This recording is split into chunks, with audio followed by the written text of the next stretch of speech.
ప్రభునందు అత్యంత ప్రియులంటే మా ప్రియులందరికీ ప్రభు నామమున మీకు మా శుభాభివందనాలు.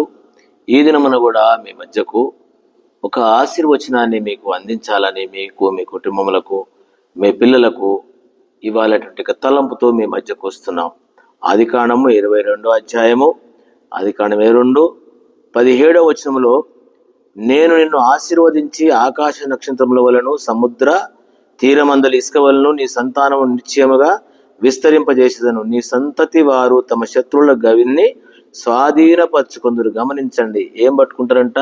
నీ శత్రువుల గవిని స్వాధీనపరచుకుంటారు అన్నాడు. ఎవరిని? అబ్రహామును. ఏ సందర్భంలో? దేవుడు అబ్రహాం యొక్క కుమారుడు ఇస్సాకును దహన బలి చేయమన్నాడు. ఆ మాట ప్రకారము అబ్రహాము ఆ విధానం జరిగించినాడు. తన యొక్క అర్పణను అంగీకరించి, తన యొక్క సమర్పణ అంగీకరించి, తన సంతానం అనగా ఇస్సాకు ద్వారా వచ్చే సంతానం కూడా ఏమవుతారట? పగవారి గవిని పట్టుకునేటువంటి వారుగాను దేవుడు వారిని ఆశీర్వదించినట్లు మనం చూడగలం. ఈ రోజు వరకు కూడా ఇశ్రాయేల్ యొక్క వంశము లేక యూదా దేశములో ఏ విధంగా ఉన్నారో మనం ఎరుగుదాం. కాబట్టి ఈ మాటను బట్టి దేవుని బిడ్డలారా, అబ్రహాము వలె మనము కూడా మన యొక్క పిల్లలకు ఆశీర్వాదానికి పాత్రులుగా మనం జీవిస్తాం.